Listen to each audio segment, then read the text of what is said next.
Yes, reka rero ndashaka kongera kuguhereza ikaze no kukwifuriza kugira ibihe byiza. Uyu ni umunsi wa mbere w'icyumweru, turi gusatira kwinjira mu minsi mikuru ya Noheli ndetse n'Ubunani, dusoza umwaka wa 2023, dutangira umwaka wa 2024. Reka mbanze mwifurize umwaka mushya rero we ukurikirana ibiganiro byacu bya Kamatocyi TV, kandi mwifurize gukomeza gusoza umwaka neza cyane.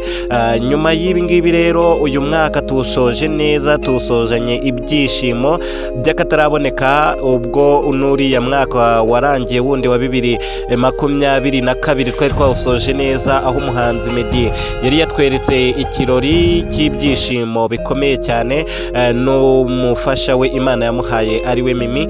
Rero muri uyu mwaka nanone dusoza neza cyane, muri uku kwezi kwa 12 habayemo ikindi kirori cy'inshuti zikaba zimeze nk'abavandimwe, Meddy ndetse na The Ben. Ubukwe bwa The Ben rero nabwo bwabaye kuwa gatanu tariki 15. Nje rero nje kugusobanura kuri bimwe mu byaranze buno bukwe bwa The Ben, twabudushya cyangwa se ibyagiye bivugwa kuri buno bukwe bwa The Ben. Abatarabashije kububona rero mwihangane, ariko nakugira inama yo kureba kuri iyi channel yacu ya Kamatocyi TV, kuko ubukwe bwe nabushyizeho ejo, bumaze amasaha agera muri 15 gutyo buriho.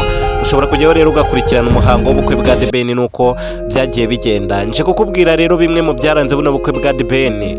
Habayemo udukoryo twinshi cyane, ariko reka tugaruke ku mpamvu y'ingenzi tugiye kuvugaho yabaye mu bukwe bwa The Ben. Ikintu cyababaje cyangwa se kigatangaza abantu benshi ni ukuba umuhanzi Ngabo Meddy atarabonetse mu bukwe bwa The Ben, kandi ibishoboka byose The Ben yari yabikoze. Yigeze no kugaragara mu bukwe bwe bwabare hariya muri Amerika, urabizi ko The Ben yabwitabiriye, ariko Meddy ntago yigeze agaragara muri buno bukwe bwa The Ben. Niyo mpamvu yabarateye rero Meddy kutagaragara muri buno bukwe. Meddy ubwe yivugiye impamvu yamuteye kuba atarigeze agaragara muri buno bukwe bwa The Ben.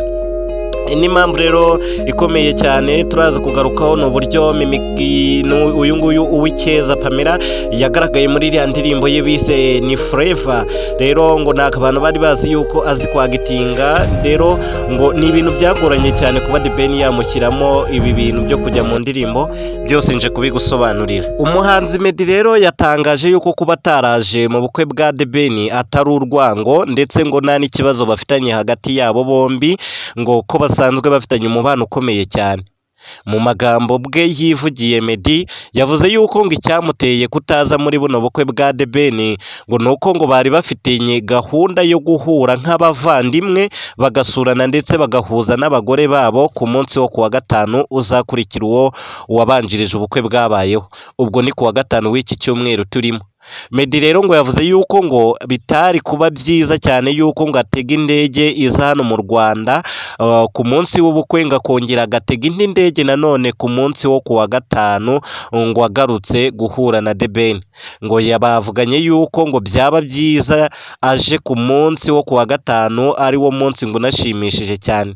Ngiyi impamvu Meddy yatanze yatumye ataza mu bukwe bwa The Ben. Ngayo nguko rero impamvu yatumye Meddy ataza mu bukwe bwa The Ben. Reka nsoreza aha ngaha, ndaza kuguha igice cya kabiri mu makuru